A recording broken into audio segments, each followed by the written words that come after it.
今日要講嘅就係正義女神，入面好多人都話睇到喊嘅一幕，報紙檔盜竊案。故事講一位少年吳子仁，胡俊軒飾，同佢爸爸鄧志堅飾，個仔因為偷報紙檔嘅現金320蚊，被告上法庭。法官就係由許紹雄飾演嘅洪思怡，佢係一個有原則但更加有人情味嘅裁判官。喺法庭上，少年低頭唔敢望人，佢爸爸坐喺後面，緊張到坐立不安。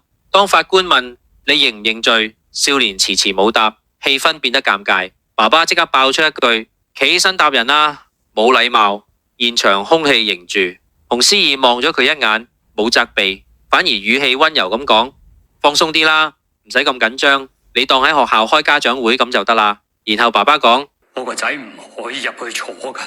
法官停一停，然後問：你好似好緊張，你個仔咁，你平時有冇對佢講你係錫佢？我而家俾個機會你同個仔講10次我愛你。爸爸微微愣咗一下，係咪只要我肯講，佢就唔使入去坐？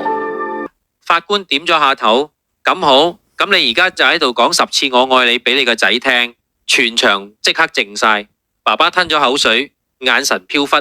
第一句我愛你講得生硬，第二句開始有啲哽咽，去到第4、第5句聲音完全顫抖，講到第6句眼淚終於忍唔住，佢一路講一路深呼吸，每一次我愛你都越講越真，去到第10次聲音震晒，但語氣裏充滿愛。法官冇插嘴，只係靜靜咁望住佢哋，氣氛停留咗幾秒，然後輪到少年回應我愛你，我愛你。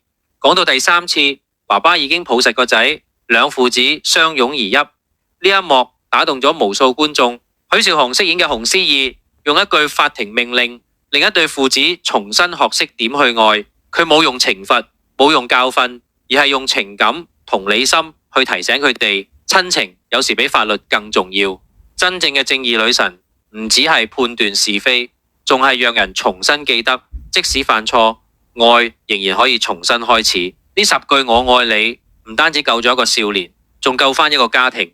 所以正義唔一定要係冰冷，有時最溫柔嘅一句話就係最有力量嘅判決。